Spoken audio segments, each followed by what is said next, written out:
I think what we are witnessing here is a slow unravelling of the Reform Party, and if not the party, then the exposure of Richard Tice and his sheer incompetence while trying to please everyone. And that's not his job.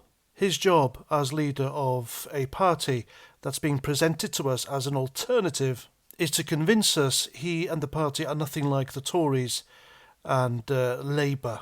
But he's not doing a good job of that at all, not one bit. The guy's recent actions simply don't resonate with Reform Party core voters, which have rung alarm bells. And rightly so. You would be forgiven for thinking that Richard Tice is establishment, especially when he has danced to the tune of Hope Not Hate recently.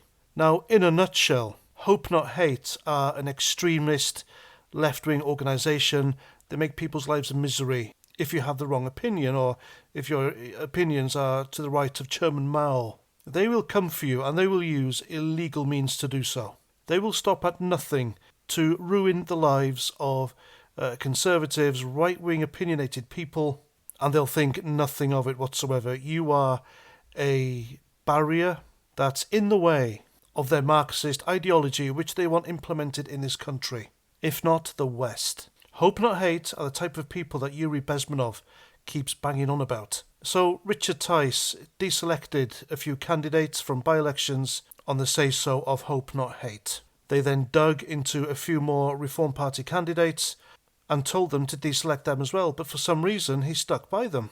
And now comes this story here, and it involves a member of the Voice of Wales, Stan, and he has just been deselected as a Reform candidate for Lewis. Now, according to him, this followed a Zoom meeting the other night, which Stan was requested to join, hosted by John Kelly.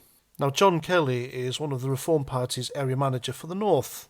Now, this was a meeting, according to Stan, to do with an internet portal that they use, with about 20 other Reform Party candidates. Now, at the end of this meeting, Stan asked questions, and he said, "Can you explain why Reform is dancing to the tune of Hope Not Hate and deselecting decent candidates?" Now, Stan says that this flustered John Kelly, who said that they weren't dancing to the tune of Hope Not Hate, but that Reform Party candidates need to abide by standards.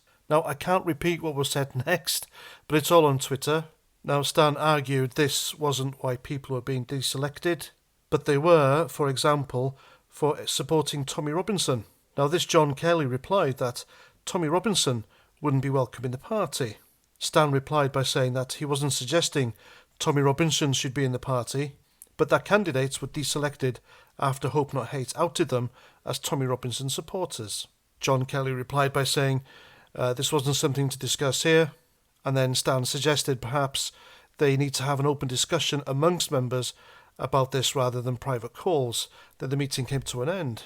And then a few mornings ago, Stan found himself locked out of their accounts, and he eventually received an email which said, "Too many of your social media posts attack Muslims and Muslim politicians in a way that we could neither condone nor defend, and which we find unacceptable for a parliamentary candidate."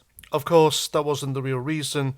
They were angry that Stan brought up they were dancing to the tune of Hope Not Hate in front of their candidates. Now, I think this is a worrying turn of events where the Reform Party are clearly scared of offending Islamists. And I think this deselection of Stan, member of the Voice of Wales, by Richard Tice, is yet another example and proof that the guy is quite literally dancing to the tune of Hope Not Hate. And this is quite disheartening as well, because Reform are selling themselves as an alternative. And Richard Tice is trying to represent us, people who have been politically displaced. And he's not doing that.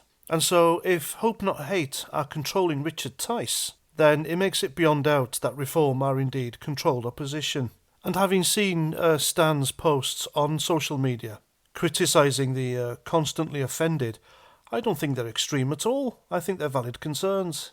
And from what I've seen, quite a lot of people are turning away from Reform, and the only way to fix this is for Richard Tice to simply stand aside.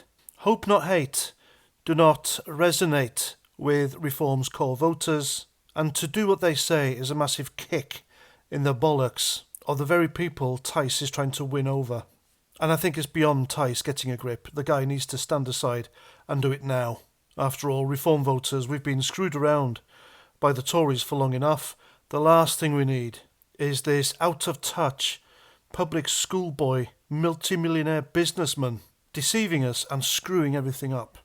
And that's what I think. Thanks for listening. I'm Paz49, and until the next time, Roger Trout.